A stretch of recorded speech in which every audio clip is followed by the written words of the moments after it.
नमस्कार, आप देख रहे कारोबार। मैं हूं आपके साथ रिंकी। पश्चिम एशिया में जारी युद्ध ने सिर्फ भू राजनीतिक हालात ही नहीं बदले, बल्कि इसका असर अब आपकी जेब पर भी साफ दिखने लगा है। ईरान पर अमेरिका और इजराइल के हमलों के बाद शुरू हुए इस तनाव को एक महीने से ज्यादा हो चुका है और इस दौरान सोने और चांदी की कीमतों में जबरदस्त उतार चढ़ाव देखने को मिला। आखिर क्यों गिर गया सोना चांदी के दाम और क्या अब निवेश का सही मौका है? देखिए हमारी ये खास रिपोर्ट।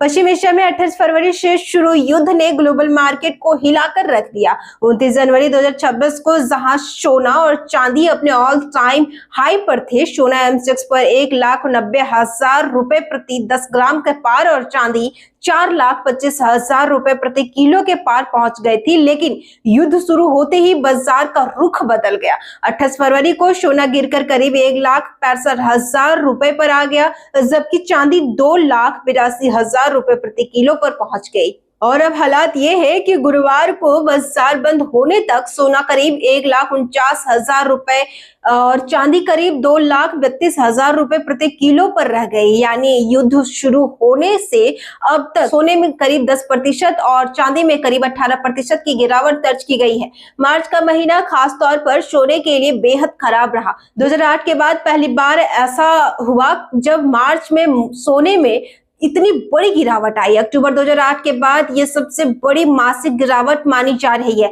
मार्च में सोना 13% से ज्यादा टूट गया। विशेषज्ञों के मुताबिक इस गिरावट के पीछे इतने बड़े कारण हैं। पहला, डॉलर की मजबूती। दूसरा, ब्याज दरों में बढ़ोतरी की आशंका। तीसरा, मुनाफा वसूली। डॉलर के मजबूत होने से सोना और चांदी पर दबाव बढ़ रहा है। वहीं बढ़ती महंगाई के चलते निवेशकों को डर है कि ब्याज दरें बढ़ सकती है। इसके अलावा ऊंचे स्तर पर पहुंचने के बाद निवेशकों ने मुनाफा वसूलना शुरू कर दिया, जिससे कीमतें और भी नीचे आ गई। बाजार विशेषज्ञ भी मानते हैं कि स्ट्रेट ऑफ हॉर्मुज को लेकर खतरा अभी टला नहीं है। अगर इस अहम तेल मार्ग पर कोई बड़ा असर पड़ता है तो कच्चे तेल की कीमतों में उछाल आ सकता है और इसका सीधा असर सोने चांदी पर पड़ेगा। फिलहाल के स्थिति ये है कि सोने और चांदी की कीमतें लगातार युद्ध से जुड़ी खबरों के साथ ऊपर नीचे हो रही है।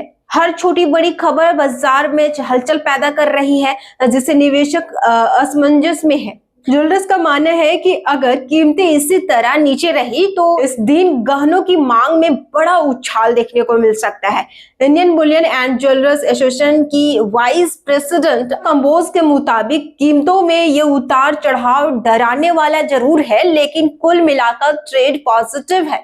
उनका कहना है कि अभी भी गिरावट मुनाफा वसूली की वजह से है और ये बाजार के लिए एक स्वस्थ संकेत है। विशेषज्ञ निवेशकों को सलाह दे रहे हैं कि खास तौर पर चांदी में एक साथ बड़ा निवेश करने के बजाय किस्तों में निवेश करें, क्योंकि शॉर्ट टर्म में उतार चढ़ाव जारी रह सकता है, लेकिन कम कीमत पर खरीदारी करने वालों के लिए ये एक अच्छा मौका है। तो कुल मिलाकर पश्चिम एशिया का युद्ध जहां अनिश्चितता बढ़ रहा है, वहीं गिरती कीमतें निवेशकों के लिए अवसर भी लेकर आई है। अब देखना होगा कि आने वाले दिनों में सोना और चांदी फिर से चमकते हैं या नहीं। फिलहाल के लिए बस इतना ही। आप जुड़े रहे कारोबार के साथ।